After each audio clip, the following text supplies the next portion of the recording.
Hi guys, salut tout le monde. I'm Maïa from StreetFrench and I'm French. And in this video, we're going to go through a list of French words that don't have an exact translation in English or just that don't exist in English at all. By the way, do you see this where I'm filming? It just looks amazing. I'm so excited. It's a really cool room in my office building that I can rent sometimes. But yeah, it's kind of like Versailles. But yeah, expect more videos in this room for the next few months. Let's start with the word crapoter. Crapoter. Crapoter means to smoke without inhaling. It's super specific, so it's clearly not a word that we use every day. If you see someone smoking for the first time and you're like, what, you're smoking? Tu fumes? Oh non, je crapote parfois. Je crapote un peu. So yeah, it's not a super important word, but I thought it was kind of funny. Then you have the word terroir. Terroir is a really interesting word. In English, it could kind of translate to like a rural area, or it means local.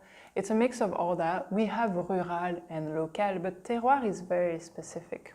Terroir means like a region, or more than a region, is a geographical zone, I guess, where the soil and the climate, all of that is the same. Because in a region, things can change depending if you're on a mountain or on a hill.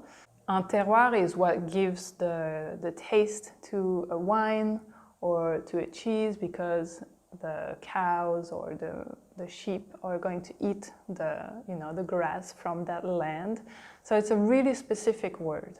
And you can see that sometimes on the back of a wine bottle or a foie gras, or etc. You can see terroir very often. Usually terroir incorporates like the climate, so if it's sunny or not, the soil, if there's water around it, like how is the soil, and how is the kind of like the relief, how do you say, like le relief of the geographical like space? Is it a mountain or etc.? And we can also kind of incorporate like the people who are working there, because it's going to be people from that region usually. I guess it's what gives the taste to something. I've heard it used even like when they talk about writers, like writers that grew up and lived all their lives in one specific region or one specific terroir of France, and you can hear people say, c'est un écrivain du terroir. There's also a little bit of a pride around that area you kind of live in or you work in, and it kind of gives you flavor to your personality, and yeah, it has a little bit of culture in it too. Mainly it's a word used to talk about the wines and cheeses, etc., and where it comes from. And it also, of course, means that it comes from a rural area and it's not an industrial product, I found a really interesting podcast about a guy talking about wines in French, and he explains what is terroir when it comes to wines, and he explained it way better than me. So you can check it out. I'll leave the link in the description box. Next, you have the word dépaysement. Dépaysement. This is one of my favorite words. It's just, I don't know, it's just so pretty and poetic. I really love the meaning. So whenever we travel to a very foreign country or somewhere where you feel very different, because you don't look like anyone. If you travel around Europe, usually you're not really going to feel dépaysé. Je me sens dépaysé. But if I go somewhere in Asia or in Africa or somewhere in South America, etc., I might feel very dépaysé. Dépaysé means kind of you feel so different, you kind of feel lost. Everything seems so foreign and different. It's not necessarily a negative thing. It does mean feeling lost. It's not a terrible thing. Sometimes you kind of long for that dépaysement. That's where it's kind of I feel there's a poetic meaning behind it too. It's like, I really want to go and travel to some place where I will feel so far away where I'm from, you know. That's something we might say. J'ai envie de partir dans un pays et me sentir très dépaysé. Or someone might say, oh, tu veux partir en Espagne? Non, c'est pas assez dépaysant. C'est pas assez dépaysant. Quand je suis partie à Tokyo, j'étais tellement dépaysée. J'étais tellement dépaysée. Yeah, there's a lot of different ways of saying it, and we say it a lot when it comes to traveling. I'm sure there are other ways of saying it and kind of explaining it, but you need to use a whole sentence, right? Next word is really interesting. It's frileux. Frileux. Frileux means sensitive to the cold. That's it. Je suis frileuse. Je suis frileuse. Il est frileux. Il est frileux. Next word is flâner. Flâner.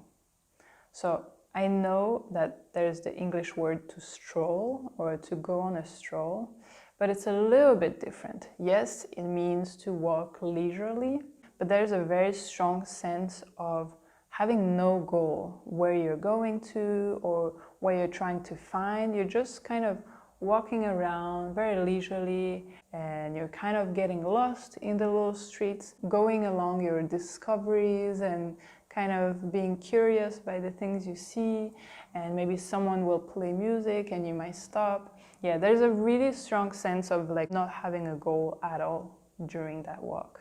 So I don't know if it's the same in English, but for example, if I say ce week-end j'ai flâné au but de Chaumont ou j'ai flâné à Montmartre, people might ask you, oh, that's cool, like what did you discover? T'as découvert des nouveaux endroits, t'as découvert des nouveaux cafés. There's that strong sense of staying open to discover anything and having no goal, you know. Next is an expression. So of course it's not really fair because every language has their own expression that is linked to their culture, but I really wanted to talk about it because it's interesting.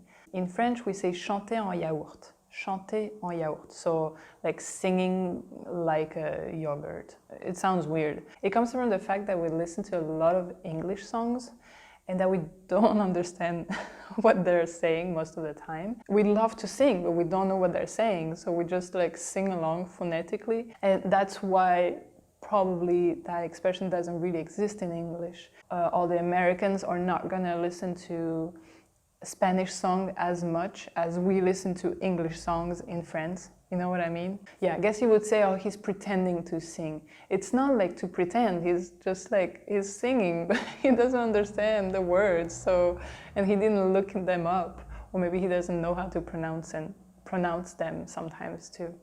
So yeah, I thought that was funny. Next word, or I guess expression again, is n'importe quoi. N'importe quoi. It has different meanings. First, it means something like, oh, that's nonsense, or I don't believe you, or as if, you know.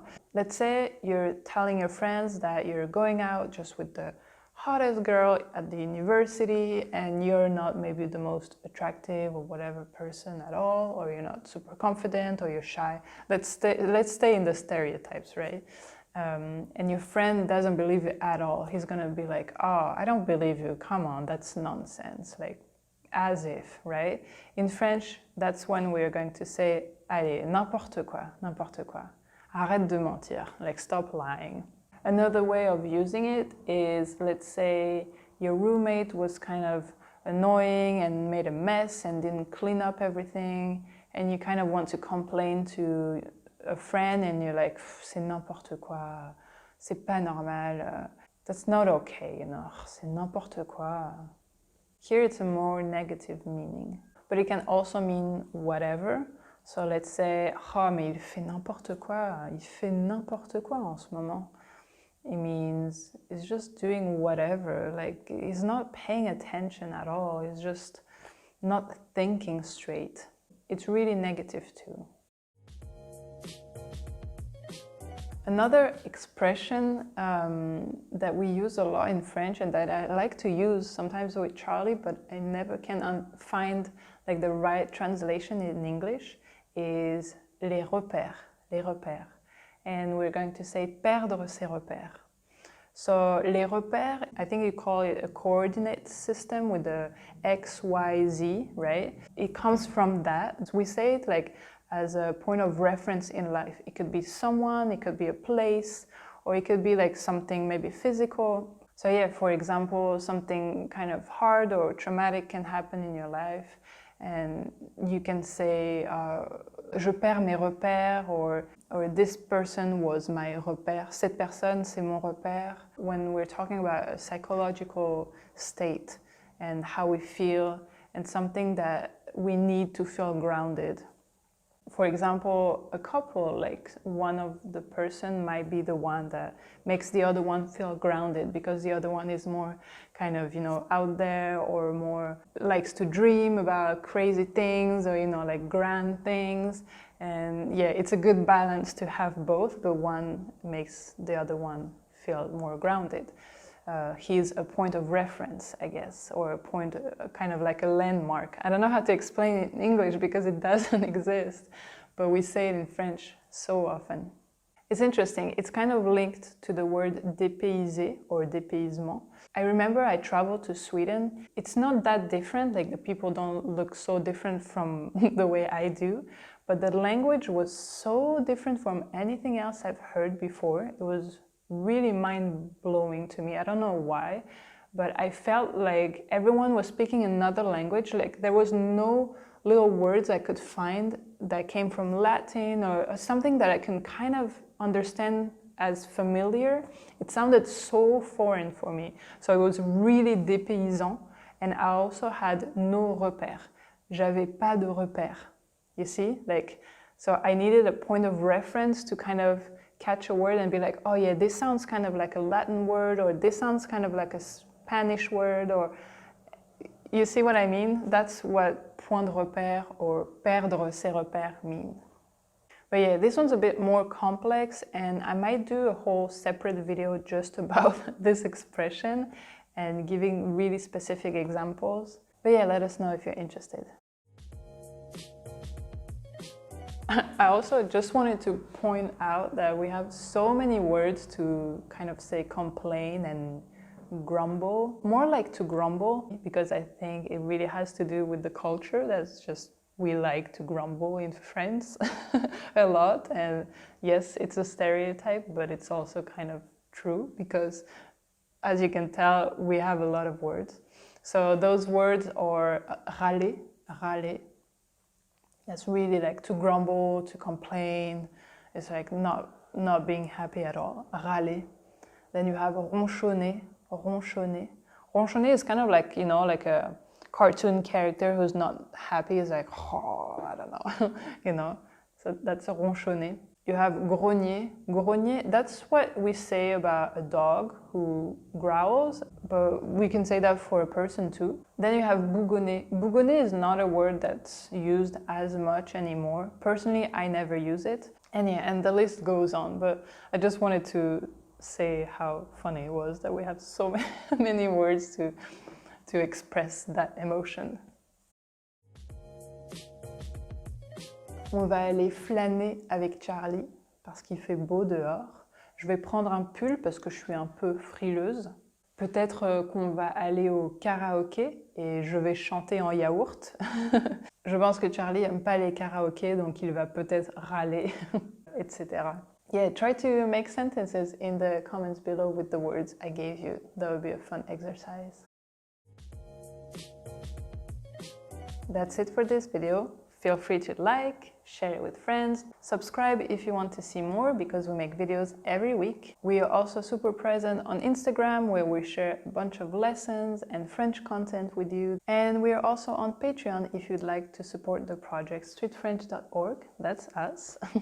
Yeah, we have cool perks, and one of them is a private Facebook group chat with our patrons. You can chat with us as much as you want, ask us questions, and just not feel alone, when you're learning French. Sometimes it's a bit hard to, you know, like kind of feel isolated because you don't know anyone else who's learning French. So I think that's a cool way to stay in touch with us, but also with all the other patrons who are, you know, motivated to learn French. And make sure you check out our website, StreetFrench.org. We have a bunch of e-courses and ebooks over there. We also have free e-courses if you want to try and see how we teach. But yeah, that's it for this video. Thank you so much for watching and see you next time. Bye bye. Salut!